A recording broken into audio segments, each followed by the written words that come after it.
Japan Student Alert. In today's edition of this series, I am going to talk about those students who go to Japan without a scholarship or with a very minimal amount of scholarship, and after that they find it very difficult to survive there. They before going they think that they will do some odd jobs in the campus and they will have his expenses meet, but it sometimes it doesn't happen, and then some financial trouble begins. And to mitigate that, uh, some of the students fall prey to inappropriate ways of earning money, some illegal and illegitimate path they take. And today I am going to talk about one such student whom I met accidentally at a bathhouse, as I told you in the last video. So I am going to continue from there. So I told you at the end of the previous video that I spoke to that boy and he told me everything about what happened. So I'm going to tell that story to you today. So it's the story of Gaurav, name changed, who went to Japan from India, and who was a master degree student in the University of Tokyo in the Hongo campus. And he did not get the mixed scholarship. He just got some kind of partial assistantship to meet his living expenses partially. That means the entire tuition fees he was supposed to pay, and also he had to manage some of the living expenses. So initially it was all good. His father was sending him money. His father worked in a private company, so there was no problem in that. However, when he started the second year of his studies, his father lost his job. There was some slowdown, and he was laid off. So when Gaurav heard this, he felt very bad, and at the same time he became very he was feeling very guilty that because of him, because of his studies, higher studies in Japan, his parents was required to send like huge amounts of money, which somehow he was thinking it to be a big burden on them. So he was getting more and more desperate to earn some money while studying at the University of Tokyo.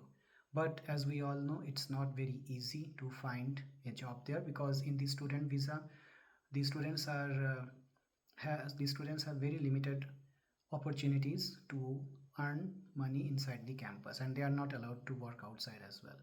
So it was very difficult for Gaurav to take up a job or to earn significant money through which he could pay the tuition fees, because the tuition fees was huge. So he became very desperate, and whoever he met, he kept on asking if there is any work for him.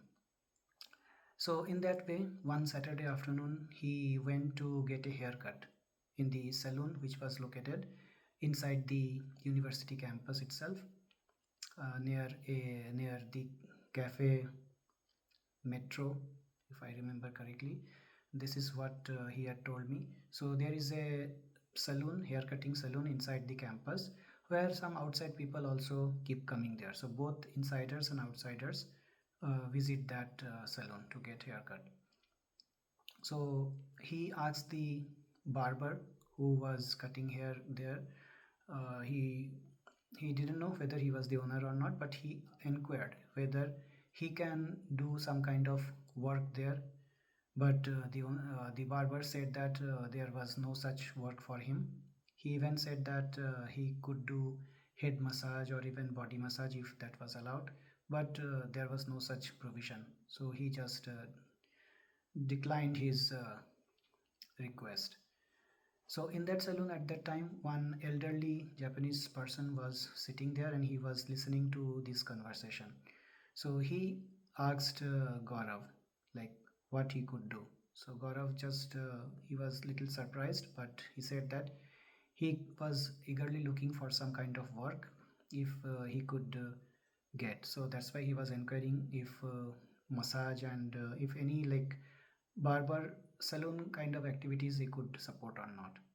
Then that person said that not there, but 6 to 7 kilometers from there, there was a men's bathhouse, a sauna, where he could try out this body massage and all.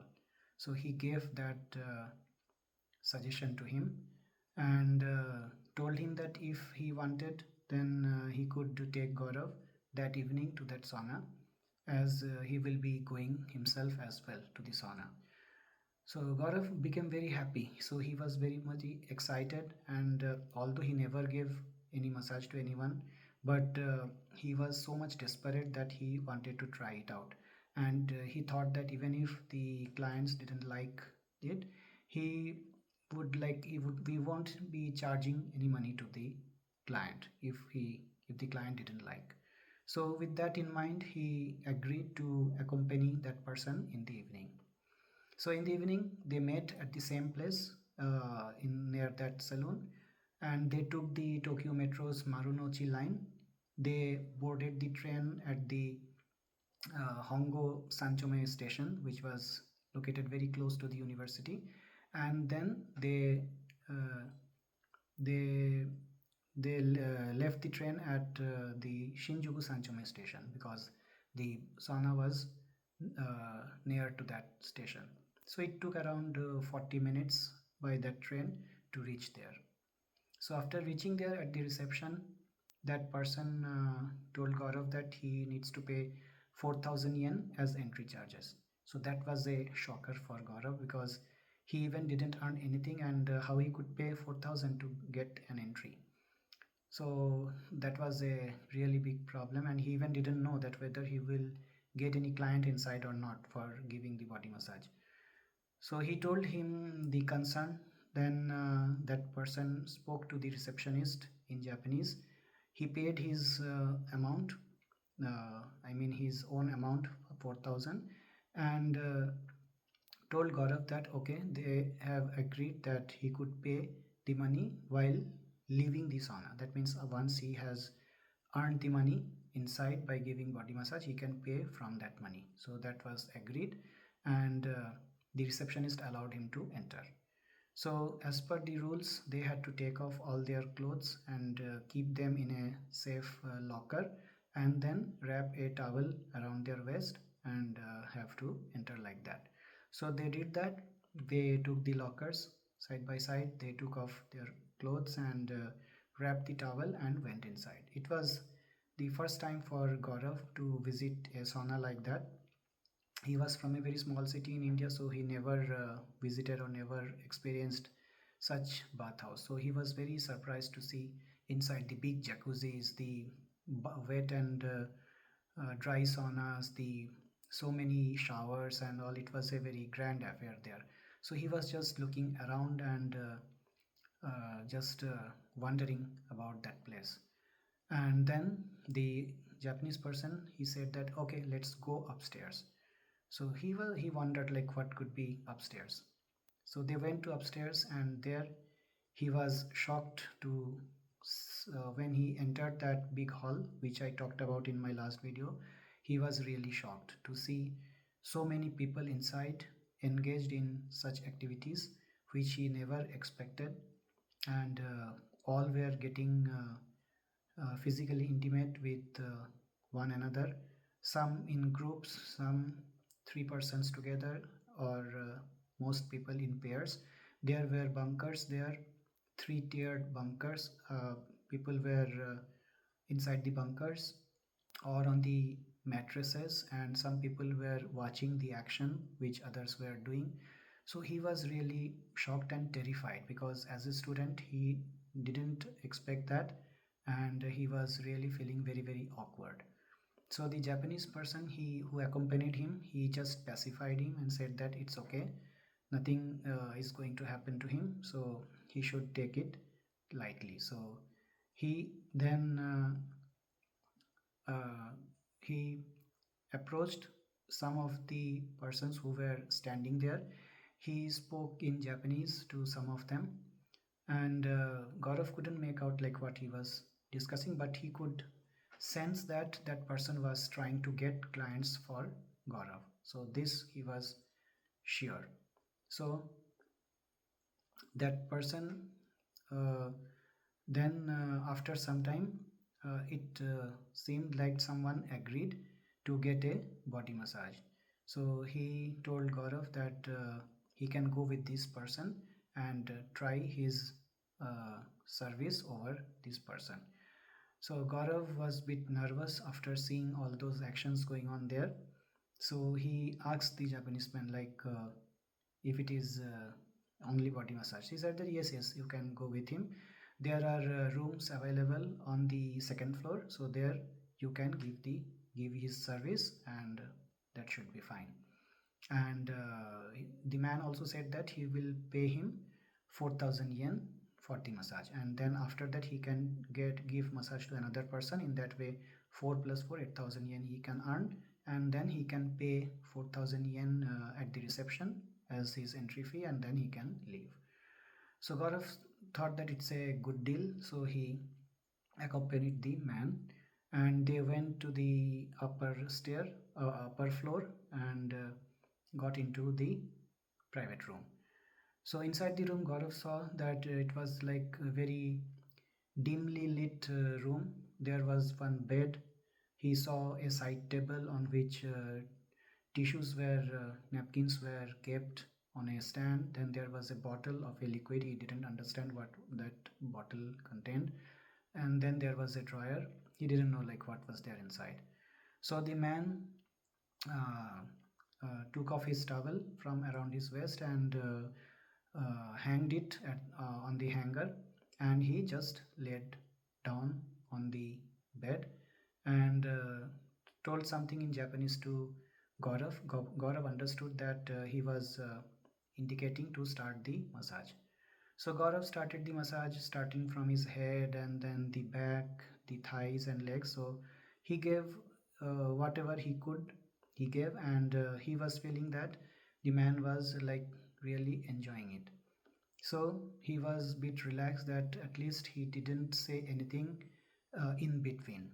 So he gave the full massage for around 30 minutes, and he was done. So the man got up on the bed, and he was giving like thanks to Gaurav for that.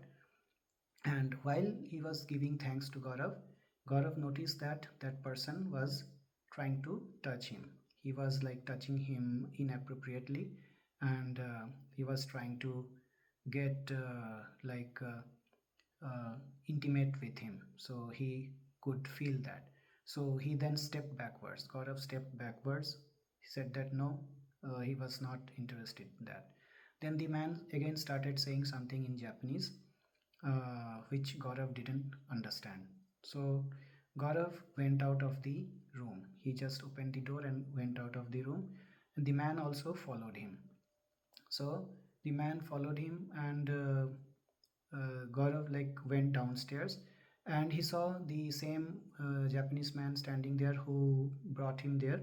So he told him in English, Gaurav, that that person he has given the massage, but that person is asking for more. He wants intimacy, so which Gaurav was not willing to provide.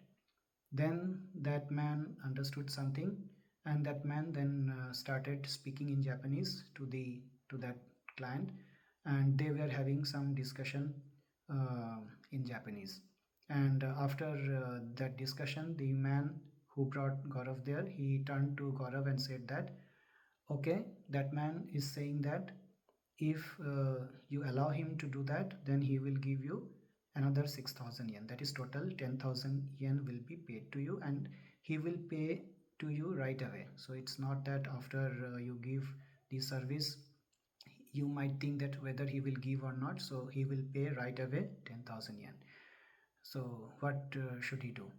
So Gaurav was speechless. Like 10,000 yen was too high an amount to get in the first day, on the first day itself. So he was not able to decide because the man was asking for a favor which he was not mentally prepared for. So it was not that easy to do that, and he was very very afraid. Being a student, he was not supposed to get involved in all such things. So he was very very afraid because He didn't know like what would be the outcome and all. So he was thinking all of this when he saw that the that gentleman, he went out, and then he came back after some time with money in his hand. So he gave the money. He just hold Gaurav's hand and put the money in his hand, and in Japanese said to take that amount. So Gaurav quickly counted, and it was really 10,000 yen. So Gaurav was like really very surprised and happy also at the same time to get this money. So his father's face came to his mind. So he was almost going to cry. So he knew that how much pain his parents must be having to send him uh, money every month to meet the tuition fees and all. So on one side he was having that thinking in his mind, and on the other hand he was in the dilemma whether to do that inappropriate thing or not, and he was not able to decide what to do. Then uh, finally he thought that okay, when this person has given him that high amount of money, why not try it out, let's see what happens. So unwillingly he agreed to go with that person, and then uh, the man was also happy to see him go with him, and then they again went back to the same room, and then uh, you can imagine what might have happened. So they did it, and Gaurav was the transmitter, that gentleman was the receiver. So it was first time for Gaurav, and it was a very different kind of experience, which he said that it was really uh, very difficult time for him to come to the terms, because that was the first time he was doing that, and that too with a man, so which was not easy, because he didn't have that kind of orientation. But still, for money, for the burden he was carrying on his shoulders, he had to compromise that day, and he didn't do much. The all the things the Japanese man only did to him, but he just had to provide his services to him that day, that night.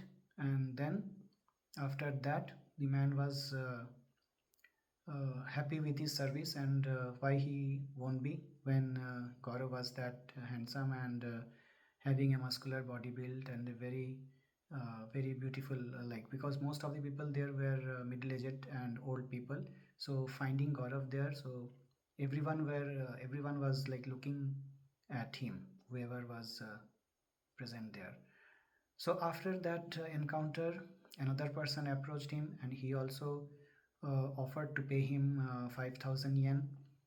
So now Gaurav was in a fix, like he thought that there is a lot of money there. So whether he should try one more out. So as he had to pay 4,000 yen at the reception, so he thought that why not have one more client, make some more money, and then leave it for that night.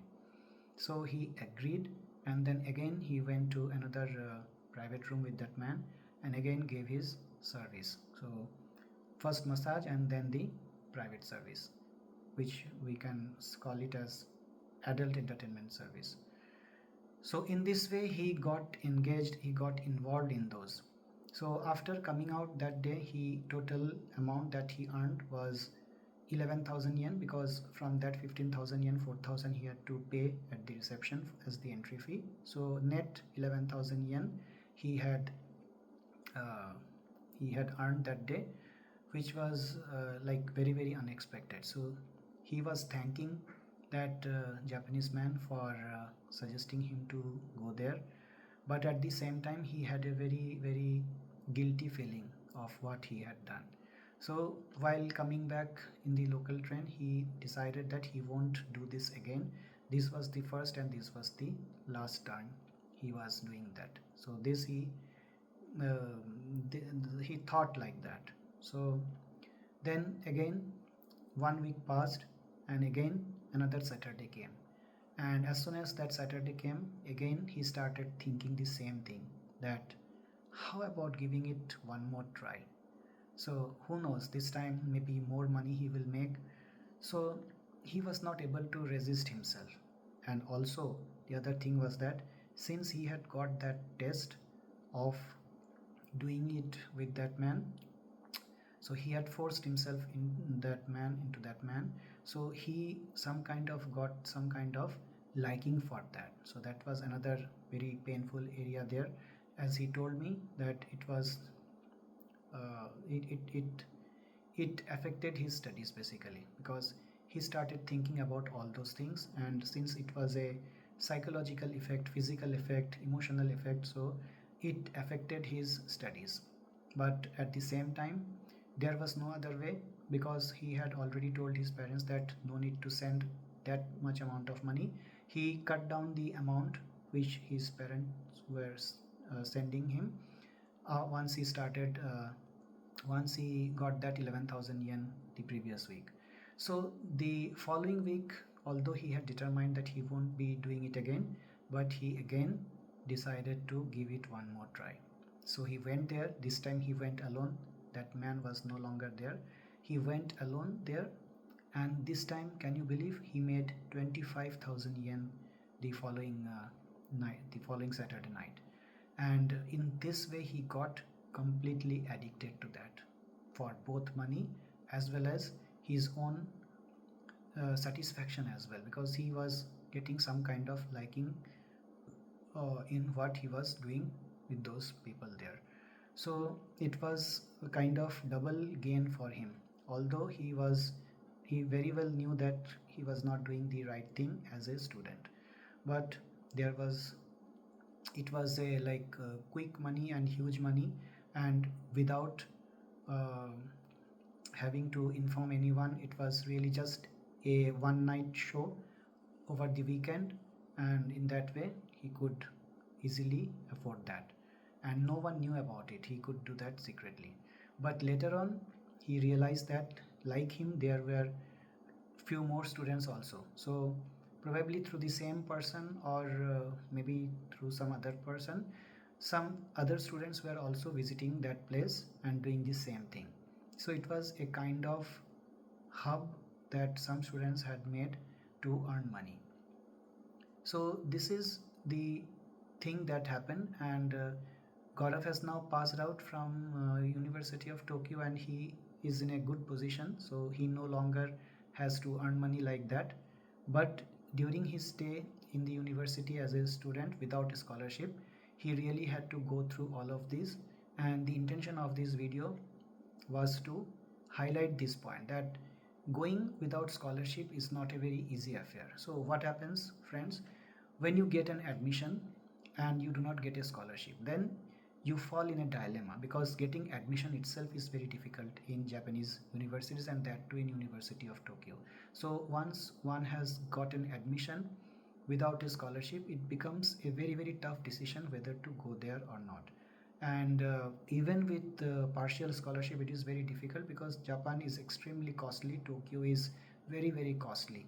So students and their parents, they do not know what to do, and they are afraid of turning down the admission offer, so they go there, and after that the financial problem begins. And if the family is not financially very well to do, then the problem is even more. And then the student is under immense pressure to earn some money through working. Parents also keep saying that try to find some work, try to do this, try to do that. So that creates a lot of pressure, and the study pressure is always there, because it's very very difficult. The courses in Japan and the evaluation criteria, those are very very tough. So it becomes very difficult, and in such situation some students get uh, out of track and fall into go for such inappropriate paths to earn money, which are legally inappropriate and morally also, and that causes lot of emotional problem, psychological problem, physical problem, and other problems as well, like hampering of studies and all. So be careful. So the intention of this video was to let you know about this, that such things also happen there. This is not a story, it's a real life incident which nobody would know.